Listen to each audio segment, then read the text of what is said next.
What distinguishes Broadcasting Scotland from a website or blog, apart from our brilliant programmes? Hi there, I'm Gordon Ross. Are the costs we face to enable us to produce those programmes. These costs are significant and ongoing. However, our facilities are able to do so much more if only we had the staff. In the last year, some of our supporters have cancelled their subscriptions. In one way, we would prefer it if it was because they didn't like us, rather than it being because of the financial pressures which we are all under because of COVID. The really positive outcome of our fundraiser is that at a time of economic challenge in Scotland, we will use your donations to create jobs and in a small way contribute to improving the Scottish economy.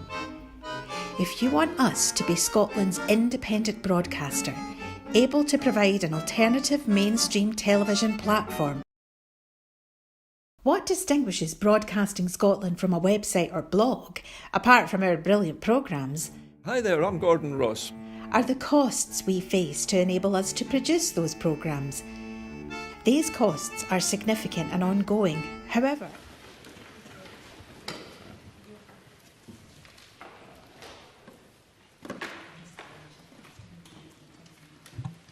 Good morning. Can I remind members of the COVID-related measures that are in place and that face coverings should be worn when moving around the Chamber and across the Holyrood campus? The first item of business is general questions.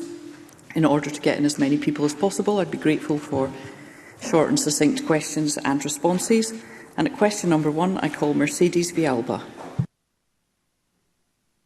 To ask the Scottish Government what steps it is taking to improve the provision of GP services in the North East region. Cabinet Secretary Hamza Youssef. The Government is committed to ensuring access to GP services across Scotland, which is why we've pledged to increasing the number of GPs by at least 800 by 2027. There are currently a record 5,195 GPs working in Scotland, an increase of 74 from 2020.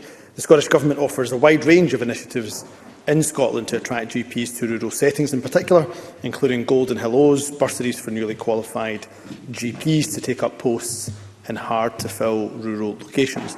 We established a graduate entry medicine programme focusing on general practice and rural working. We pay tuition fees for eligible students. We will also expand the Rediscover the Joy recruitment initiative to the North East in 2022. Mercedes Villalba.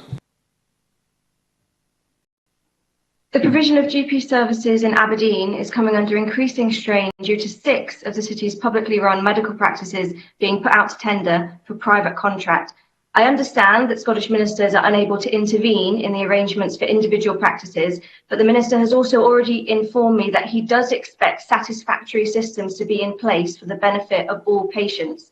So given that an external investigation has upheld complaints from campaigners about the tendering process of Old Aberdeen medical practice, will the minister now ask the Health and Social Care Partnership to pause the tendering process so that a full independent review of the process can be undertaken? Cabinet Secretary. Can I say that I recognise that Ms Villalba has raised this issue on a number of occasions, and I know other members have got concerns, and understandably so, but I wouldn't be asking the Health and Social Care Partnership to pause the tendering process, because I would be doing exactly what she recognised I shouldn't do, which is intervening in a local decision making. What I will do in relation to the independent review that she states, I will raise the issue again, of course, with colleagues in Grampian, but also ask my colleagues to raise it with the local Health and Social Care Partnership. But I do know, with the tendering of these, the recent tendering that has taken place, that the needs of patients, the needs of the local community have been put front and centre for a more sustainable model of GP practice going forward. Liam Kerr. Thank you, President Officer. In early December, I asked about Carden Medical Centre in Aberdeen, which is closing due to the Government's failure to carry out workforce planning and to train and recruit GPs. Now, true to form, the Cabinet Secretary evaded my question, so I ask again, when precisely does the Cabinet Secretary project that the North East will have enough GPs to run the services that the people of Aberdeen need and deserve? Cabinet Secretary. He's incorrect in his assertion, of course, because Scotland has more GPs per head, per 100,000, than any other part of the UK. Not by a margin, not just slightly, but significantly more. It's 94 per 100,000 in Scotland compared to 76 per 100,000 in England. So we are investing. We have record numbers of GPs. We're continuing to recruit. In terms of patients in relation to the medical practice he references, Carden Medical Centre, it is my understanding that patients will automatically be registered, and have been at this stage, registered to a new practice. There are 9 practices within a mile radius of Carden Medical Centre and a total of 27 practices in the Aberdeen city area. So the needs of patients are being put first and foremost. But what I would say to Liam Kerr is the reason why we have such a good record in GP recruitment and GP retention is because we invest in our GPs, and I'm sure that's why the Scottish public have chosen to re-elect us for a 4th term and he continues in opposition. Question number 2, Jenni Minto. Thank you, Presiding Officer. To ask the Scottish Government what action it is taking to improve awareness of mental health. Minister Kevin Stewart. Presiding Officer, the Scottish Government has highlighted the importance of mental health and wellbeing and provided a range of advice and support through the Clear Your Head radio, television and online campaign, through NHS Inform and via Young Scots I Feel platform. In addition, our mental health transition and recovery plan includes a range of wider actions to support and promote good mental health and wellbeing in response to the pandemic. These include providing long-term funding for See Me, Scotland's campaign to end the stigma and discrimination associated with mental illness, working with employer groups, trade unions and mental health organisations to promote mentally healthy workplaces, launching a £15 million communities fund to support adult mental health and wellbeing in communities across Scotland, and working with partners to provide a range of resources to meet the needs of children and young people, including over 200 new community support services. Jenni Minto. I thank the Minister for that answer.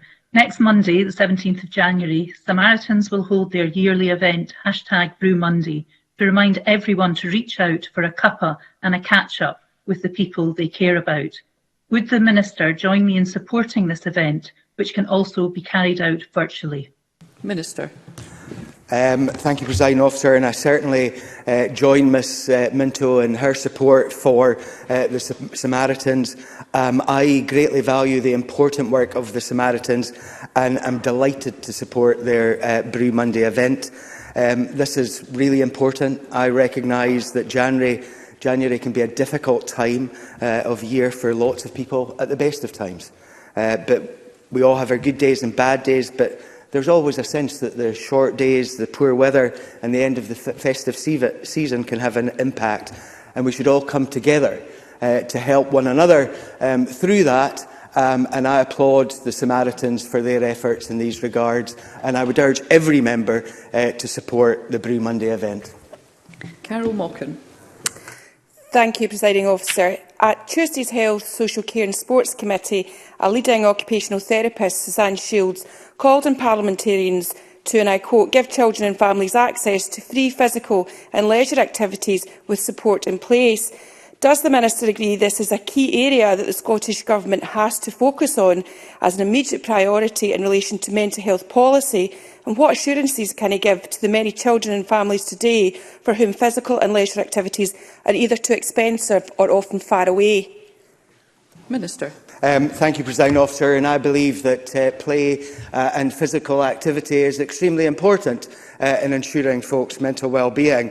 And that's one of the reasons why, for example, the Government in its manifesto had a commitment to put resources into play parks, for example. I recognise what Ms Mockin is saying around about costs in terms of accessing leisure activities. But as Ms Mockin is aware, many of the responsibilities in terms of those charges rest with local authorities. I would encourage local authorities in their budgeting process to look at what offers they can make to those families that may find difficulty in accessing these services. I know that that happens in many parts of the country. I would encourage those local authorities that don't have such schemes to have a look at that as we move forward. Question number 3, Neil Gray. Thank you, Presiding Officer. To ask the Scottish Government what support and treatment is available for people diagnosed with phenylketonuria. Minister Marie Todd. The Inherited Metabolic Disorders Service for Adults and Paediatrics is a national commissioned specialist service working out of sites in both NHS Greater Glasgow and Clyde and NHS Lothian. This service is available to all IMD patients in NHS Scotland, including those with conditions such as phenylketonuria. The service aims to improve life expectancy, quality of life, and provides diagnosis as well as advice and treatment to manage and control symptoms. Most people will require lifelong follow-up and support from the specialist service. Neil Gray. Thank you, Presiding Officer, and I thank the Minister for that answer. For an adult or child with PKU, even the smallest amount of protein in their diet can have a major impact, and prolonged exposure can lead to brain damage. Right now, my constituents are having to follow the most restrictive diet you can imagine, which means cutting out foods you wouldn't have thought even contain any protein. Generic versions of the drug sapropterin are now available, which could transform the lives of people eligible with PKU and Airdrie shots and across Scotland by reducing the need to restrict their diet. Now, as generic versions cut the cost of supplying sapropterin, which had previously been a barrier to Kuvan, can the Minister advise whether the Scottish Government will, in principle, support PKU patients seeking sapropterin prescriptions on the NHS in Scotland? Minister. Scottish Minister's policy priority is to increase access to medicines, particularly in relation to those for rare, very rare and end-of-life conditions. Due to Scottish Government reforms and investments in recent years, we have significantly increased access to new medicines. The member is correct. The first generic version of sapropterin has received a marketing authorisation from the Medicines and Healthcare Products Regulatory Agency, the MHRA.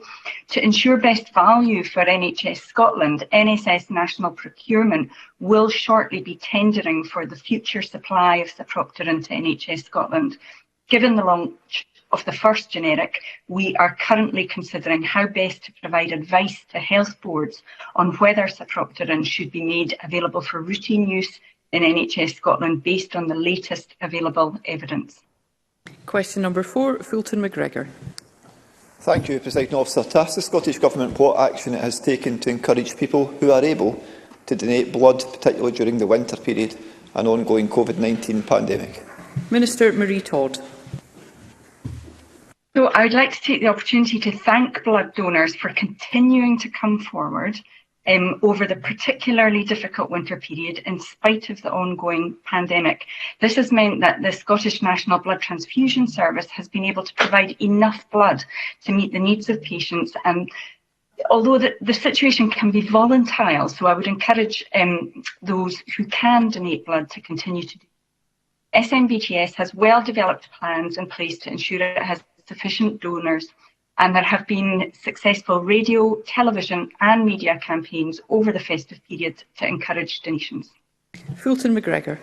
I thank the Minister for that response and also for a positive response to my members' debate on this very subject yesterday, and would echo her calls to encourage people to give blood if they haven't for a while or if they've never given blood before.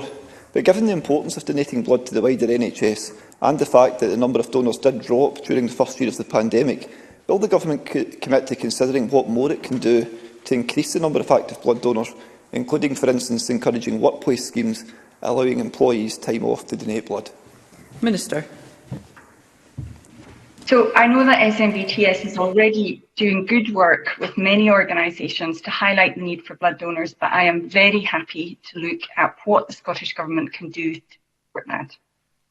Thank you. Paul O'Kane.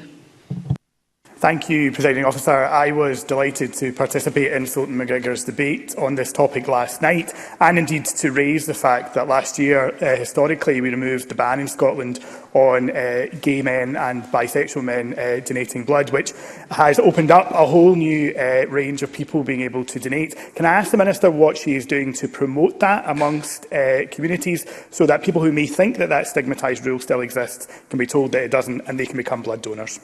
Minister. So I thank again Paul O'Kane for raising this issue. It is indeed a wonderful step forward that the range of people who were able to donate blood was widened, and we spoke last night in the debate about what a fabulous experience that is for so many who have been denied that opportunity to help their communities by giving blood so far. I'm more than happy to, my impression is that most people who are affected by that change in rules know well about it. I know my predecessor, Joe Fitzpatrick, had worked hard to raise the issue and profile before the regulations changed, but I'm more than happy to look again and see if there is anything else that we can do to help raise awareness of that change. It is indeed a wonderful step forward in reducing stigma. Question number 5, Jamie Greene. Thank you, Presiding Officer. To ask the Scottish Government what its response is to the latest figures showing that recorded hate crimes against members of the LGBT+ community have risen for 5 years in a row. Cabinet Secretary Shona Robertson.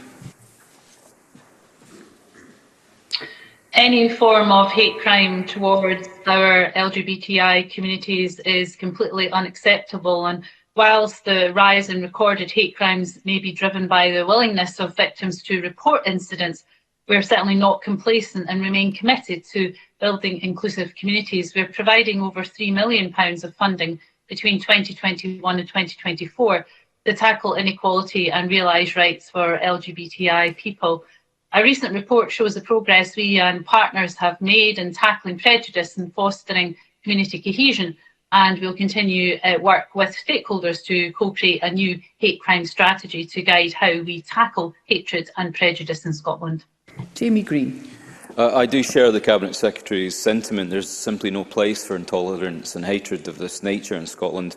But with more than 7,500 incidents of this reported since 2014, the picture is often quite grim for many in Scotland's LGBTI community. Can I ask the Cabinet Secretary if she will personally commit to undertaking an analysis of what are the underlying causes of this stark rise? Is it a rise in verbal or online abuse, or a rise, worse, of physical attacks? And what is the Scottish Government doing to ensure that there are trained LGBTI liaison officers in Police Scotland in all parts of Scotland to support the victims of these horrid crimes? Cabinet Secretary. I'm certainly more than willing to undertake that and get back to the member. Police Scotland are, of course, members of the Hate Crime Strategic Partnership Group, and they're actively involved in the development and implementation of the new hate crime strategy together with other stakeholders. And we are certainly committed to understanding the causes and making sure that we fully respond to that. We know that hate crime, including sexual orientation related hate crime, remains significantly underreported, and it's highly unlikely that these figures will reflect the true experience of the community. So involving stakeholders in developing our new hate crime strategy, I think, will help to tackle very many of the barriers faced by communities to report incidents. But I'm happy to get back to the member on the specifics of what he asked. Question number 6, Rachael Hamilton. Scottish Government what action it is taking to support small rural businesses. Minister Ivan McKee. Our enterprise agencies and Business Gateway provide a range of advice and funding to small rural businesses. In addition, we are providing £375 million of funding to businesses impacted by the current additional public health measures targeted at the hardest hit sectors. We are working to make payments to affected businesses as soon as possible. Information on the support available to businesses is available on the Find Business Support website, which is updated daily. Rachael Hamilton. I thank the Minister for the answer. The SNP are set to put a wrecking ball through the rural short-term let industry with a licensing scheme. Organisations have quit the SNP government's working group, and in a recent parliamentary survey, over 60% said it will drive up costs for small short-term let businesses. Rural organisations such as the ASSC, Scottish Agritourism and the NFUS have all voiced their concerns over the impact of this reckless scheme. Minister, isn't it time the SNP stood up for the rural businesses in Scotland? Minister. We do stand up for rural businesses across Scotland, absolutely. We do, and I've outlined the steps that we are taking to support businesses through the current difficult situation and beyond that. And on the specific question of short-term lets, the licensing scheme seeks to ensure that every Short-term let across Scotland meets basic safety standards, and I'm sure the member will agree on the importance of that. This is important in urban and rural areas and for businesses large and small. And our proposals deliver national consistency on safety standards while giving local authorities flexibility to tailor the scheme to their local needs. Residents in some areas continue to see issues from short-term lets, and it's right that we are taking proportionate action to give local authorities the ability to take measures in this regard. I've met with many of the organisations the member mentions to listen to their concerns. We have addressed some of these concerns in the legislation that my colleague Shira Robson is taking forward, but we believe this is the right measure for all the reasons I've indicated. Regrettably, due to time, I cannot take any further questions in this session, so we will move on to First Minister's questions. Members wishing to ask constituency or general supplementaries, please press their buttons during question 2. Members wishing to ask supplementaries on questions 3 to 6, please press during the relevant question. Question number 1, I call Douglas Ross. Thank you very much, Presiding Officer. On the 14th of December, I asked the First Minister to confirm that vital financial support needed by the businesses affected by her COVID restrictions would be delivered before Christmas. She stood there and promised to do everything possible to deliver that, and the First Minister has failed. Many businesses have contacted us to say they can't even apply for that funding yet, let alone receive a single penny. So can the First Minister tell us how many businesses in Scotland have so far received funding and how many are waiting to receive it? First Minister. Well, this is an important issue for many businesses across the country. Before Christmas, I said, and I repeat again today, the Scottish Government, in partnership with local authorities who are responsible for administering the significant bulk of the funding that we have made available, are working to get that money to businesses as quickly as possible. As I'm sure everybody will accept, including, I hope, Douglas Ross, there are some checks that councils have to do to guard against fraud in any businesses, and I'm not suggesting that many would try to claim money they weren't entitled to. That process is ongoing for the hospitality strand, for example. Businesses who previously got support have been contacted, or the vast bulk of them will have been contacted. They've been asked to complete a declaration, and then money will start to flow when those declarations have been returned. I know many councils are in the process now of making the payments. So Edinburgh, Midlothian, for example, have started to make payments. Glasgow are starting today on the back of that process. The Nightclubs Fund, which I know there has been commentary on this week, again, that is open for applications. Nightclubs are being asked to submit an application. As soon as they do, then money will be allocated to them within days of that. So this is an ongoing process, but everybody is working hard to get the money into bank accounts of businesses as quickly as possible. And finally, Presiding Officer, I would just remind particularly Douglas Ross that where the Conservatives are in power, a touchy subject I know today, but where the Conservatives are in power, some of this money is not being provided at all to businesses, because this government has made sure that we are providing financial support to businesses. Many businesses suffering the same impact of COVID south of the border are not getting the money that they will get in Scotland.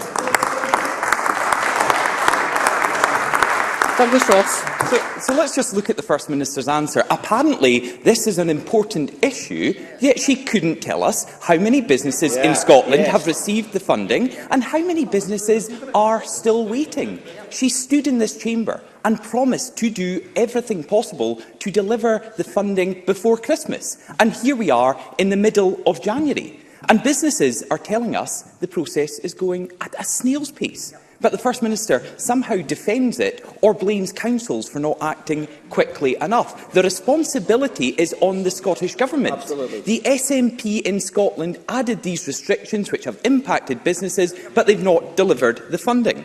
One business group said yesterday, and I quote, a business group here in Scotland, not a single penny of funding we were promised before Christmas has reached businesses. And now, a month after the funding was announced, John Swinney came forward to say it's difficult to give a precise timescale on when this money will be paid, a month after it was announced.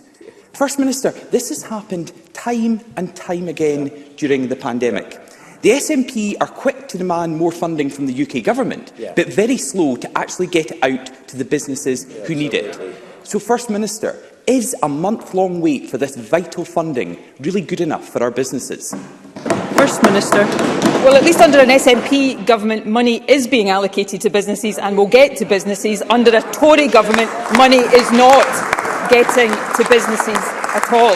Now, I'm sure if either central government or local government was to disburse money without basic checks to guard against fraud, for example, Douglas Ross would be one of the first to get to his feet and complain about that as well. So if we take, for example, the nightclub closure fund that is open for application. Businesses who previously received support are being contacted. They're being asked to complete their application, and then payment will be made within a matter of days once that application has been received. The hospitality fund, for example, again, they are only being asked to complete a declaration, not a new application. Businesses are being proactively contacted, and councils are starting now. Some councils have already started, others are starting today to pay that money. Again, we are doing this. I'm not criticising councils. I know how hard councils are working and how quickly councils are working to get this money out of the door. But I come back to this point. We all want this to be done as quickly as possible. But businesses in every part of the UK are suffering some of the same impacts of COVID, but in Scotland, businesses will be getting financial support that they are not getting where the Conservatives are in government south of the border. Douglas Ross. Businesses in other parts of the United Kingdom were not shut down in the same way they were shut down by Nicola Sturgeon. We all remember her Public Health Scotland telling people not to go to Christmas parties. The next day, the First Minister came onto TV to confirm that. That's why funding is required here in Scotland, and that's why it was required in December, not the middle of January. And the First Minister said this is because there are basic checks to be made to ensure that money goes to the right people. We can't make the basic checks if in some areas the application process hasn't even opened. This is the problem that businesses are telling us. And this week, here in Scotland, businesses were dealt another blow. Restrictions on them were extended by a further week without any clear evidence. The Omicron data is now far more positive. The First Minister herself has accepted that the government's projections in December were wrong. So why are hospitality businesses still being held back by her government? And can the First Minister explain to people across Scotland why on one hand it's safe for tens of thousands of people to now go to stadiums, but it's not safe to walk from your seat to the bar in the local pub? First Minister. Dearie me. First of all, I can't believe Douglas Ross must be the only person in the entire country in the run-up to Christmas didn't hear the howls from hospitality businesses south of the border about the collapse in footfall and the loss of revenue and the dire straits they were in.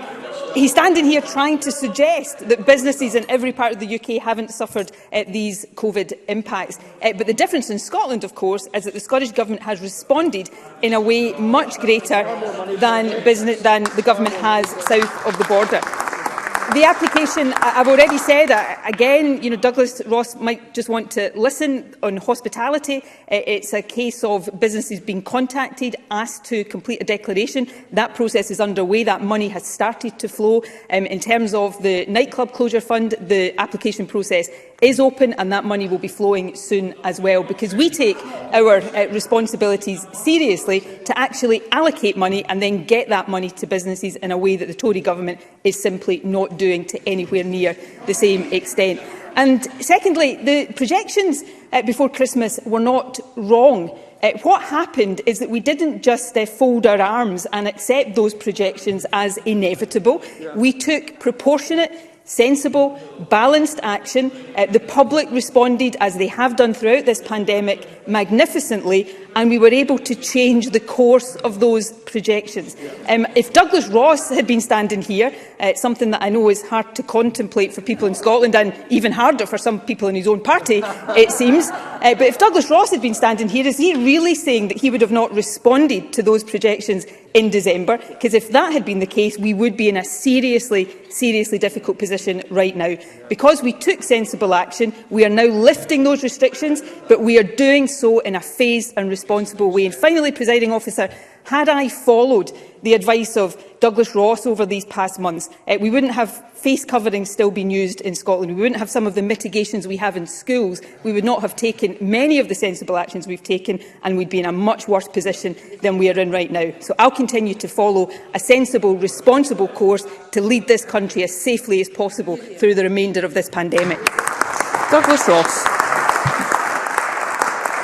If the First Minister had listened to me in December, listened to the voices from the Scottish Conservatives, businesses would not be telling her in January that they're not getting the funding that they need. She says I have to listen to her answers. First Minister, please listen to the businesses that are telling you here in Scotland you made a promise to them that you failed to deliver, and they are waiting for this vital funding. This is to protect their businesses. This is to protect jobs. And shaking your head and dismissing what they are saying undermines everything they are trying to do to keep their business alive through the toughest possible time. The First Minister tells us to live with COVID, but then she won't trust the public. She imposes restrictions but doesn't deliver compensation. She says the data on Omicron and COVID is more promising, and then she threatens businesses with a wider vaccine passport scheme. She demands more money from the UK Government and then doesn't give it to the businesses here in Scotland. When our economic recovery is so fragile, it simply isn't good enough. First Minister, why are Scottish jobs and Scottish businesses always an afterthought for you and your government? First Minister. And that's just not for the first time from Douglas Ross arrant nonsense. We can't give more money from the UK Government to Scottish businesses because we didn't get the more money from the UK Government, that not just the Scottish Government, but the Welsh Government and the Northern Irish Government asked for.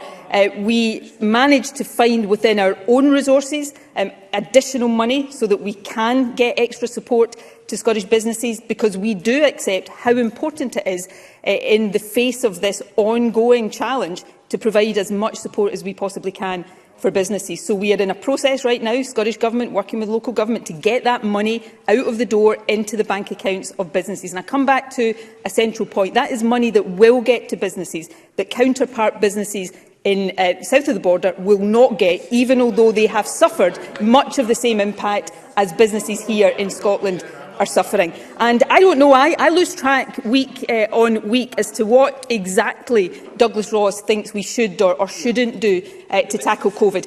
All I can conclude is that Douglas Ross's approach to tackling a global pandemic is simply to oppose everything that the Scottish Government tries to do.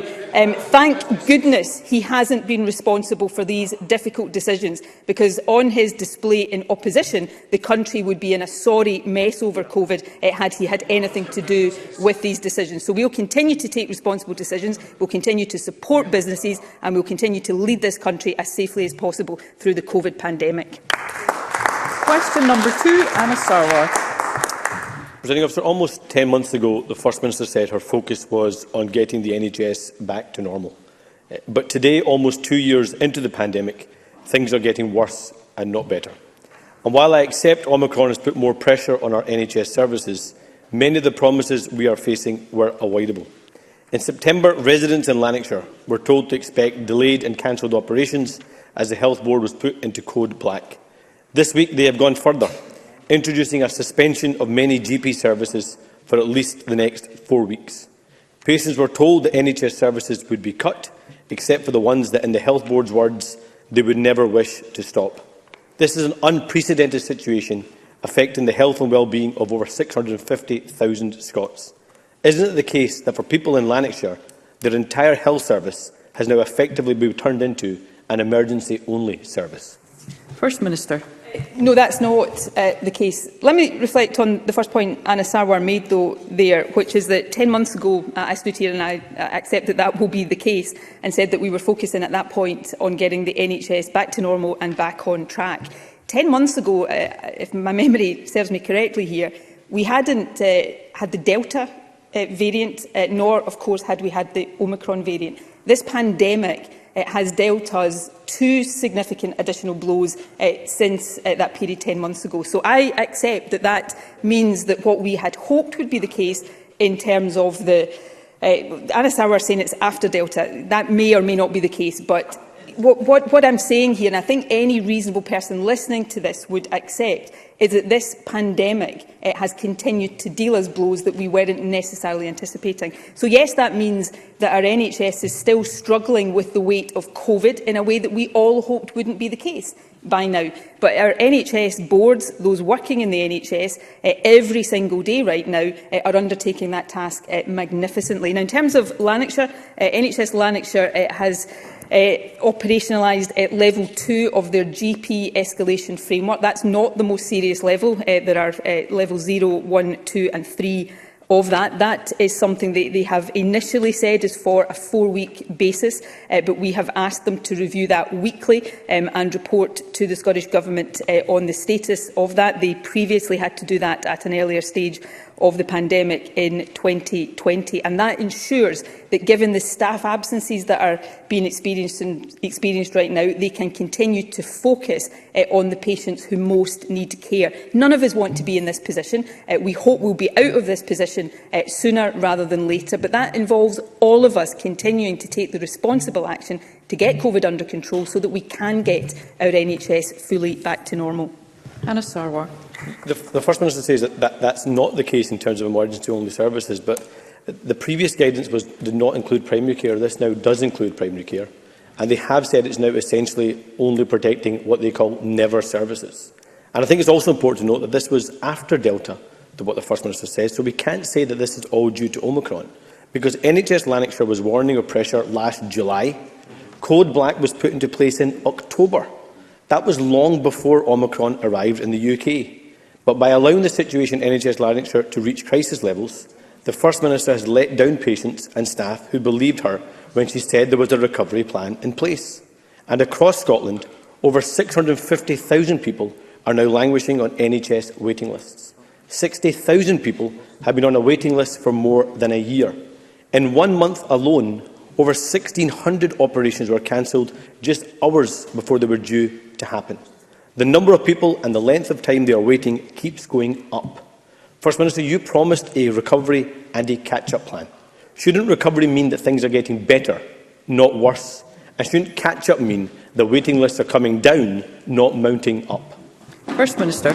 Well, firstly, and I don't say this to be pedantic, but it is a really important part of the context. Anna Sarwar's first question, I think the official report will bear me out here, referred to something I said 10 months ago and then tried to say that that was somehow after Delta. Delta was identified as a variant of concern, I think, in April, May last year.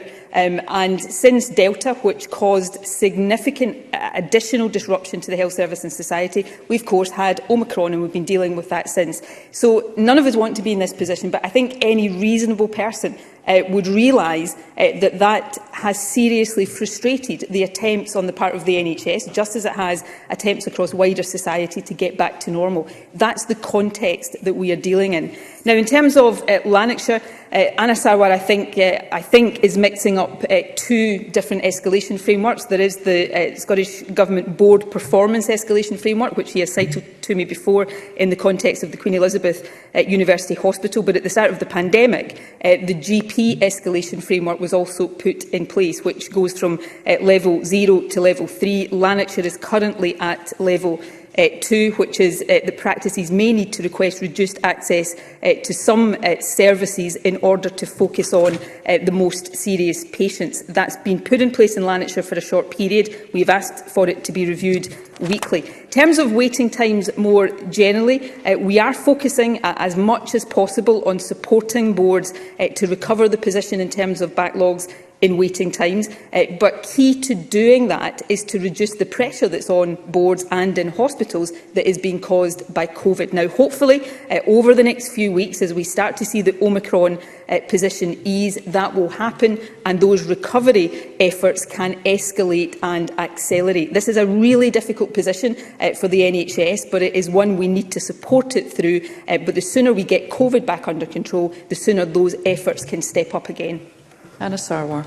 The First Minister said 10 months ago, the first time that we'll get the NHS back to normal, and the Health Secretary published the catch-up plan after the election in May, after Delta 2. So what patients would expect, and it's reasonable to expect, is after almost 2 years of this pandemic, they are getting back to the normal NHS services, access to basic health services so we can protect people's lives and livelihoods. Presiding Officer, Nicola Sturgeon wants to pretend that all the problems in the NHS are because of the pandemic.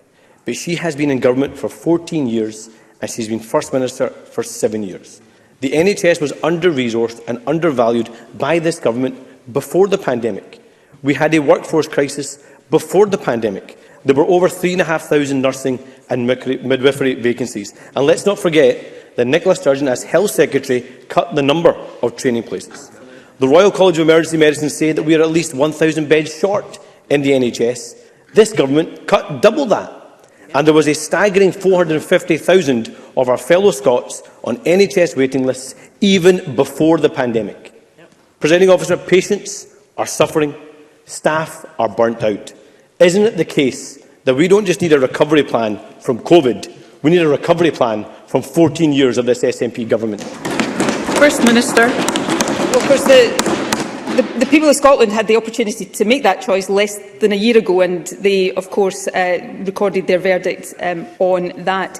On the issue of the pandemic impact, I don't for a second suggest that all of the challenges faced by the National Health Service are down to the pandemic. Before the pandemic, the NHS was dealing with changing demographics, with the impact of technology. All of that was putting a pressure on the National Health Service, and we stood here and had exchanges on that then. I think, though, it is the case that Anna Sarwar seems to try to deny the significant impact that COVID has had and is having on the National Health Service. If you take just over the most recent period as it's been dealing with Omicron, there's been a 65% increase in COVID-related staff absences in the National Health Service. That's the kind of pressure the NHS is dealing with. Now, we need to get that under control. We need to bring the NHS and the country out of this pandemic and get back to making sure that we're dealing with these other challenges. But that's where I come back to the starting point of my answer, because under this government we have put in place the solid foundations to do that. So health spending is at a record high level in Scotland right now. Staffing, NHS staffing is at a record high, and since this government came to office, NHS staffing has increased by 27,000 whole-time equivalent staff. So we have put in place those foundations. We need to get through COVID, and then we will support our NHS to recover in full and to continue to deliver the services that patients across Scotland need and deserve. We will now move to supplementary questions, and I call Audrey Nicholl. Thank you, Presiding Officer. To ask the First Minister if she agrees that the unmasked disdain the UK Government has shown in the last 24 hours for their own colleagues in Scotland, dismissing their Scottish leader as a lightweight, makes it crystal clear that Scotland needs to become an independent country so we can escape the sleazy, corrupt and criminal Westminster system for good.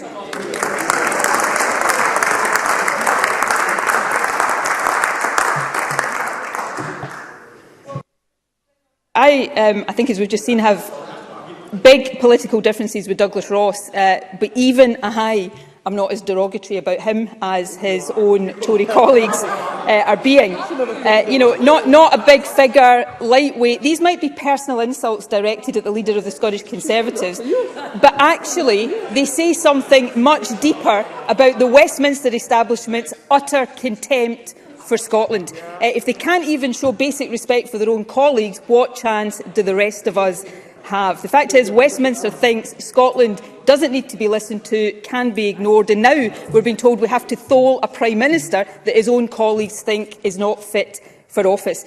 Presiding Officer, independence is fundamentally about empowerment and aspiration. But you know what? An added benefit of being independent is that we'll no longer have to put up with being treated like something on the sole of Westminster's shoe, and I suspect today even Douglas Ross finds that a really attractive proposition. I call Sue Webber.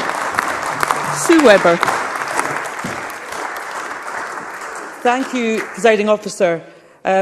First Minister, we have a number of people in hospital that have missed their vaccination appointments, and the First Minister stated in her answer to my colleague Rachael Hamilton that this was due to clinical reasons.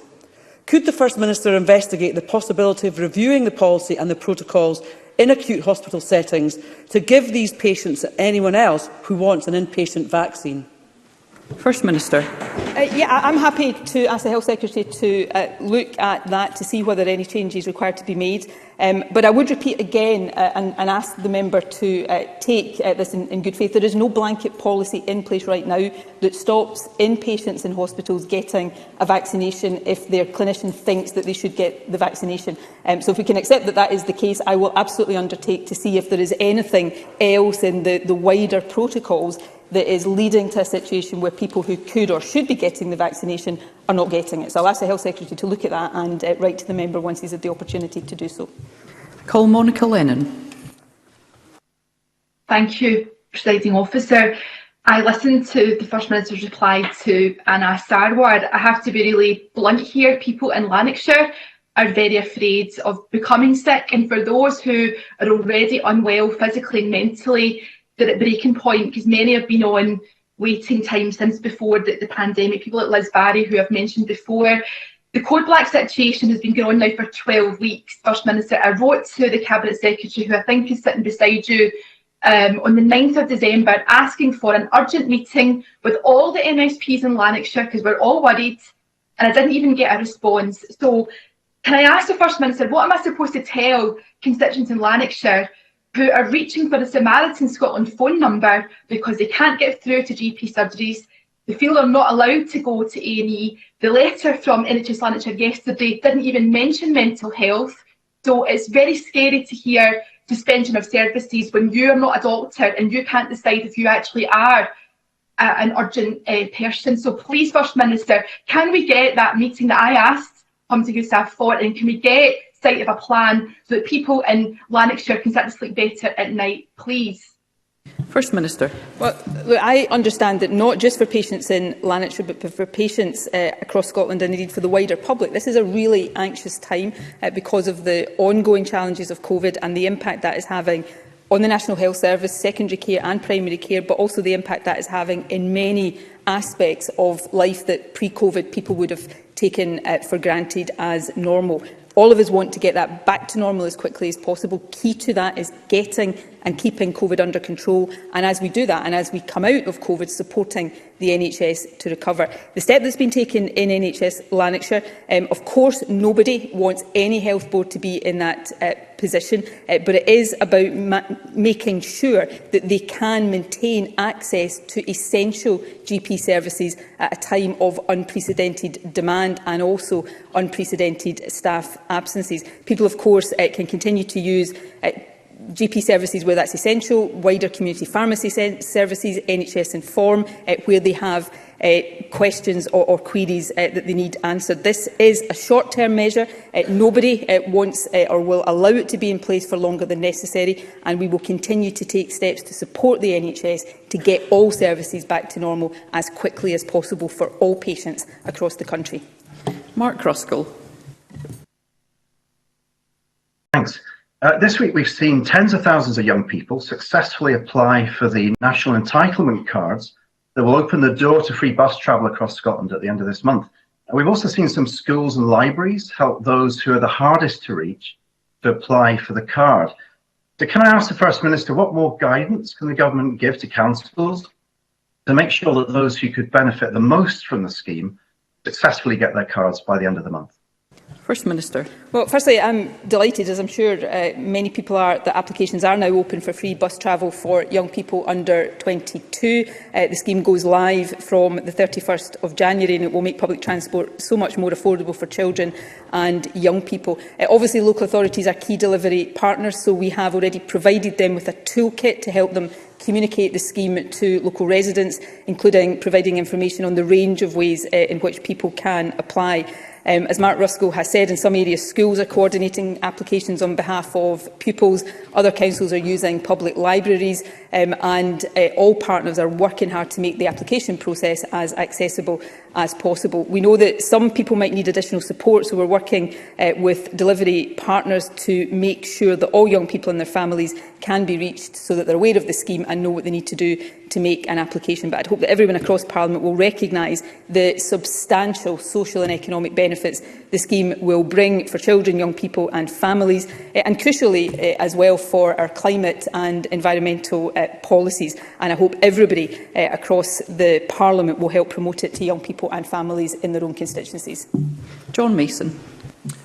Thank you. We understand that this weekend new EU health certification rules will come into effect.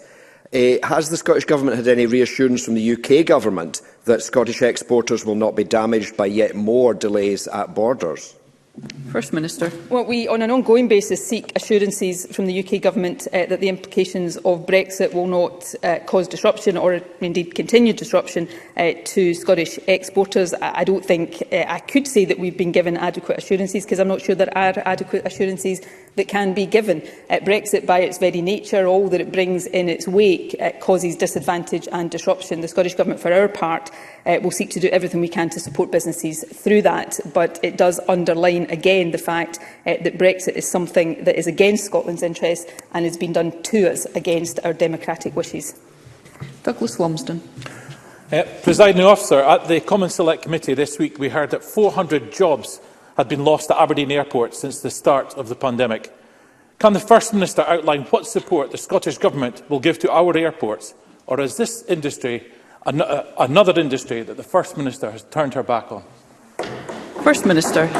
Well, we continued, of course, just as one example of the support we are giving to businesses, aviation businesses, the rates relief that leisure and hospitality and aviation businesses were entitled to. We extended that for another year. I think, if I'm getting this wrong, I will stand corrected, but I think that is more than the UK Government did around aviation. So already we're providing additional support. Airports, aviation, the travel sector more generally have been very severely hit by the pandemic, not just in Scotland or the UK, but across Europe and the world. And we will do everything we can to support the sector as it gets back to normal, as hopefully it does as we come out of the Omicron wave.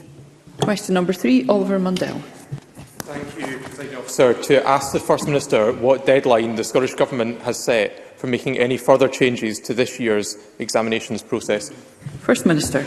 Well, given that we are still living through a global pandemic, contingencies are needed in education as in all other aspects of life. Right now, should any of those contingencies be required, and there are 2 key contingencies in education as far as exams are concerned, then we would obviously notify that as soon as possible.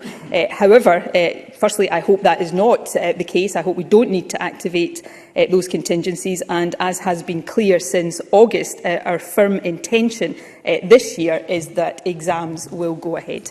Oliver Mundell. The First Minister is right. Contingencies are needed, but not the type her government proposes. She should be guaranteeing that exams take place this year. And does she reflect negatively on the Cabinet Secretary's confirmation yesterday at the Education Committee that no additional resources are being put in place to allow that to happen safely? What's happened to suggestions of acquiring larger community spaces? What about putting additional invigilators in place? And what about one-to-one support, most importantly, for those young people who've lost out on their learning? First Minister. Well, Oliver Mundell says that the contingencies we've put in place are not the type that should be put in place. I think that's probably a standard for the Conservatives. We say one thing, they'll say another. But let me say what those contingencies are so that people can judge for themselves.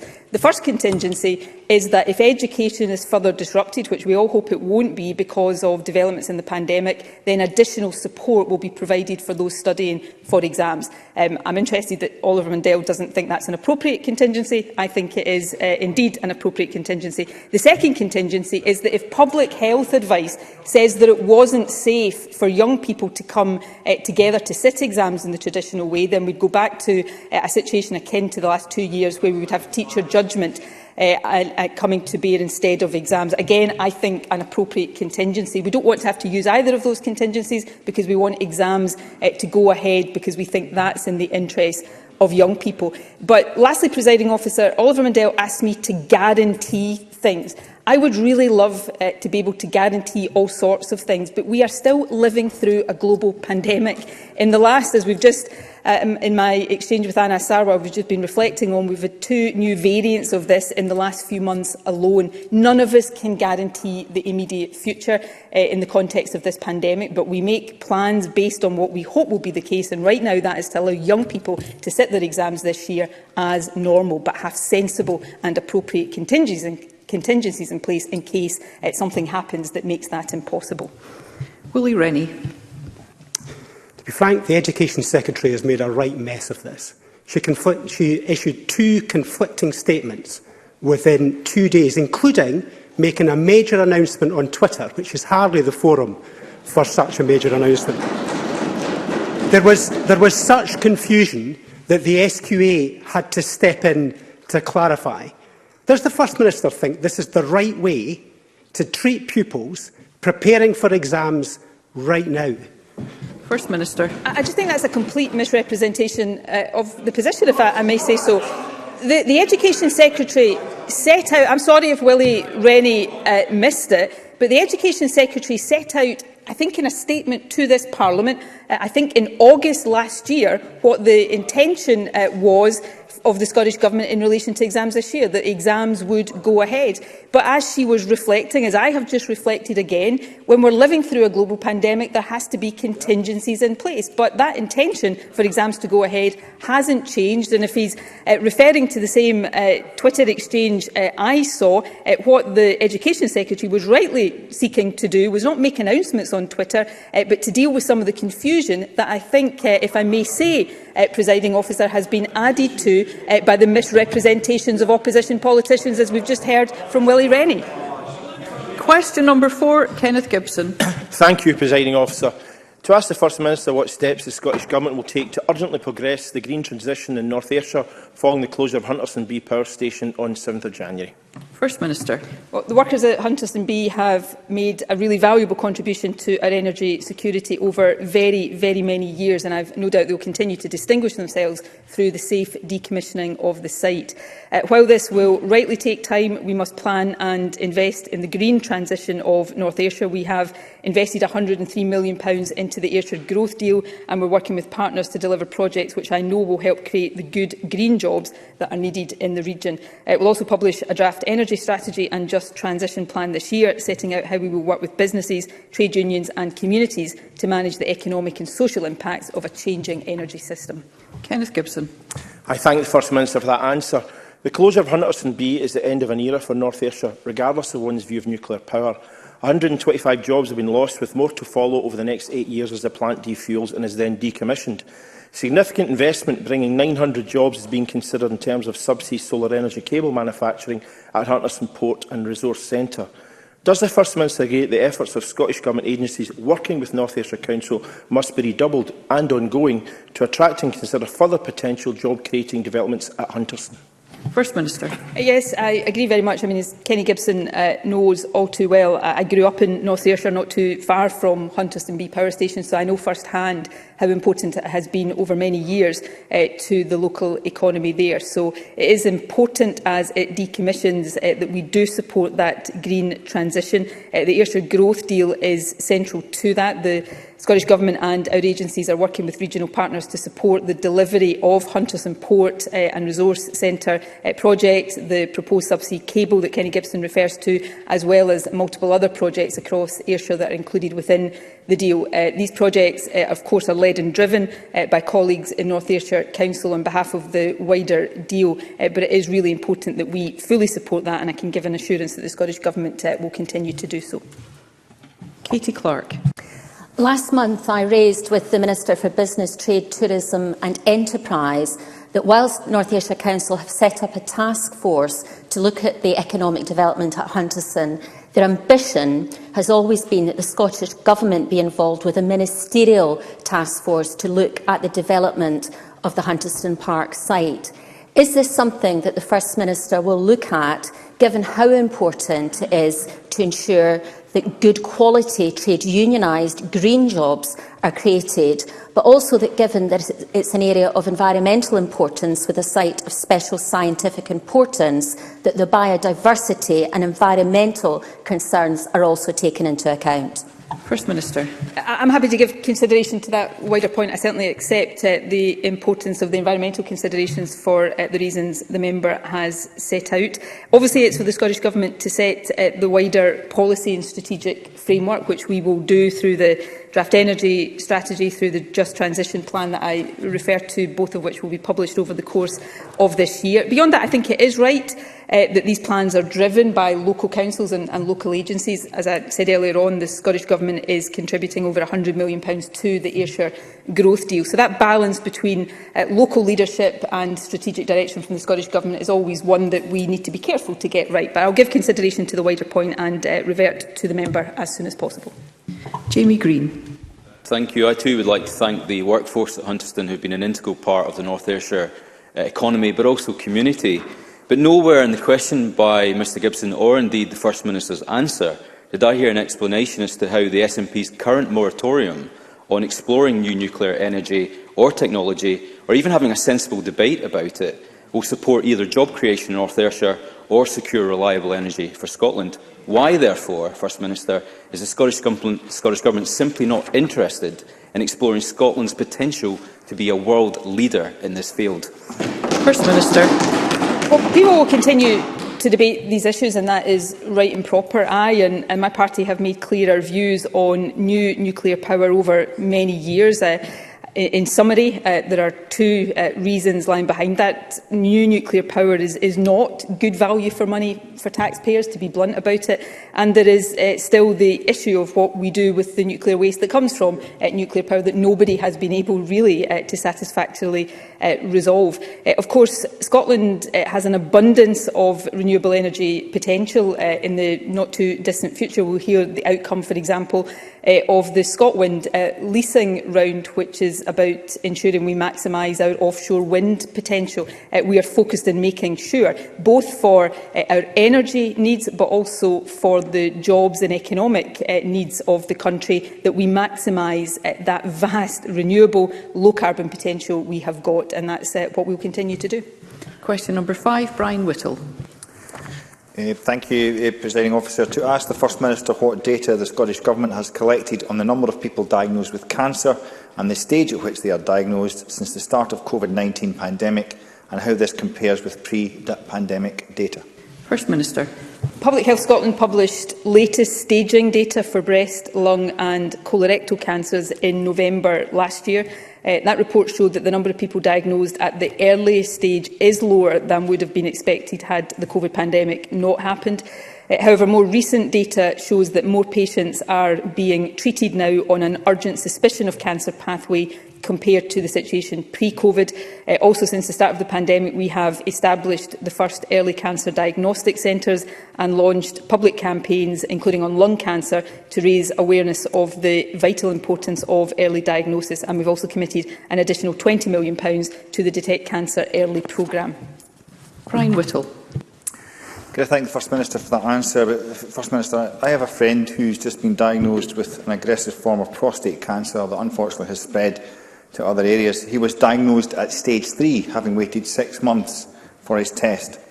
Now, the NHS is under severe pressure, as we're all aware, and this kind of story, I'm sure, is replicated across the country. So collection of this kind of data from non-COVID conditions is critical in planning for what challenges are coming down the track. Today in COVID Recovery Committee, we were told by an advisor that inadequate data is not being collected, so to make these proper informed decisions on these matters.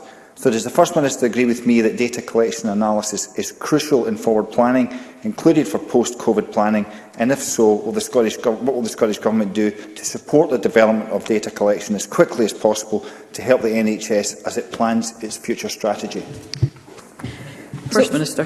Firstly, yes, I do agree very strongly that data is important in all sorts of areas, but here in particular to make sure that we are diagnosing cancer as early as possible and then treating cancer as quickly as possible. After that, I spoke in my initial answer about the data on staging that Public Health Scotland does publish, and I will certainly speak to Public Health Scotland about the additional data that it may be possible to gather and to collect. We put a big focus on early diagnosis for reasons everybody understands, and have focused through the Detect Cancer Early programme on some of the most common cancers. But of course, one of the functions and one of the purposes of the new early diagnostic centres is to make sure that symptoms that are perhaps not the ones people suspect may be cancer and are also treated more urgently. So we're trying to widen that net as much as possible. Staging is really important in anybody's cancer journey to make sure they're diagnosed as quickly as possible, but so too is access to treatment. Even during the COVID pandemic, once a decision to treat was made, cancer patients waited on average between 2 to 5 days for treatment. So all of these different stages are important. Data is vital to understanding performance now and how we improve performance, and I'll certainly take the points made back and have a further discussion with Public Health Scotland about them. Eleanor Whittam. Thank you, Presiding Officer. Whilst COVID-19 has undoubtedly had a challenging impact on the delivery of NHS services, does the First Minister agree with me that the establishment of the 3 early cancer diagnostic centres that you've just mentioned, including the one in my constituency, are providing a welcome referral route for patients who do not have the standard cancer symptoms, and that this is going to be the way that we can get these patients on the most urgent of pathways, specifically where there are unfortunate cases of later stage diagnosis due to the lack of the traditional presenting symptoms? First Minister. I agree very much with that, and it's the point I was seeking to make in response to the previous question. The urgent suspicion of cancer referral route is one that's really important, but it refers people who have symptoms that are most traditionally and commonly indicative of cancer. What the early cancer diagnostic centres are seeking to do is to add to that so that they are providing primary care with access to a new fast-track diagnostic pathway for patients who have non-specific symptoms that might be suspicious of cancer, for example, weight loss and fatigue, which could be cancer, but which may be other things. So that is widening the ability of primary care to get people who might have cancer into that fast-track pathway as quickly as possible. So I think these centres really do add something very important, and I hope they will give additional reassurance to people who may be worried that the symptoms they're suffering are indicative of a cancer diagnosis. Question number 6, Christine Graham. Thank you, Presiding Officer. To ask the First Minister what support the Scottish Government can provide to people struggling to pay their electricity bills. First Minister. Powers over the energy market, of course, are reserved. We have written to the UK Government calling for urgent action to support households. This, in our view, should include a reduction to VAT as one of the simplest short-term measures, as well as action on the warm homes discount and cold weather payment. We have also taken, within our own powers and from our own resources, action through our £41 million winter support fund. That includes a £10 million fuel insecurity fund to help people with heating costs, and provides £25 million of funding to local authorities to tackle financial insecurity. In addition, we continue to invest in trying to make people's homes warmer and more affordable to heat, with over £1 billion allocated to tackling fuel poverty and improving energy efficiency, and that £1 billion has been allocated since 2009. Christine Graham. I thank the First Minister and note the mitigations, but added to the misery of skyrocketing energy bills, there is the 5% increase in the cost of living, £20 cut to universal credit, national insurance hike, all pushing more Scots into poverty and desperation, all reserved to Westminster. But the impact and the fallout lands on our devolved public services. Therefore, does the First Minister agree with me that only with independence and full power over our economy could we prevent this economic tsunami? And perhaps while I'm at it, I'd invite Douglas Ross to join us in this, because I'm sure you'll have a better political future in an independent Scotland. First Minister. These issues are really important, and sometimes in this chamber we debate them as if they're abstract, but they have real meaning to people's lives. Inflationary pressures are going to be one of the biggest issues we're dealing with in the months to come, and are going to have a really severe impact on household budgets. So we have to recognise, as we try to decide how best to help people, where the powers and the resources lie. Right now, levers over energy costs, 85% of welfare spending, powers over the minimum wage and national insurance, they're all held at Westminster. So while this Parliament might want to act, it's not able to do. We've also seen a Westminster government take £20 a week out of the pockets of the poorest families in our country, and we see them, instead of helping, do things that are actually making life harder for those already struggling. So I do think it is the case, not in an abstract sense, but in a real, tangible sense, that we take more of the powers that are being misused by Westminster into the hands of this Parliament so that we can use them in the interests of people across the country. And yes, Christine Graham is right. We can try to do that through increased devolution, and we'll always try to do that. But fundamentally, the best way of resolving this is for Scotland to become an independent country, so this Parliament can take the decisions that are in the interests of the country and not constantly have to hope that a Prime Minister, who everybody, I think, without exception in this chamber, thinks is unfit for office, to take these decisions for us. Thank you. That concludes First Minister's questions. There will be a brief pause before we move to members' business.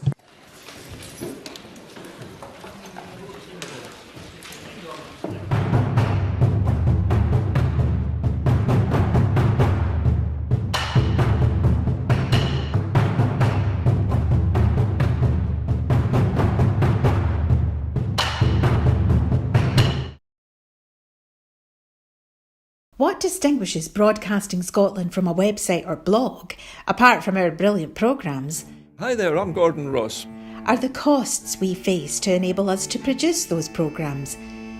These costs are significant and ongoing. However, our facilities are able to do so much more if only we had the staff. In the last year, some of our supporters have cancelled their subscriptions. In one way, we would prefer it if it was because they didn't like us, rather than it being because of the financial pressures which we are all under because of COVID. The really positive outcome of our fundraiser is that at a time of economic challenge in Scotland, we will use your donations to create jobs and in a small way contribute to improving the Scottish economy.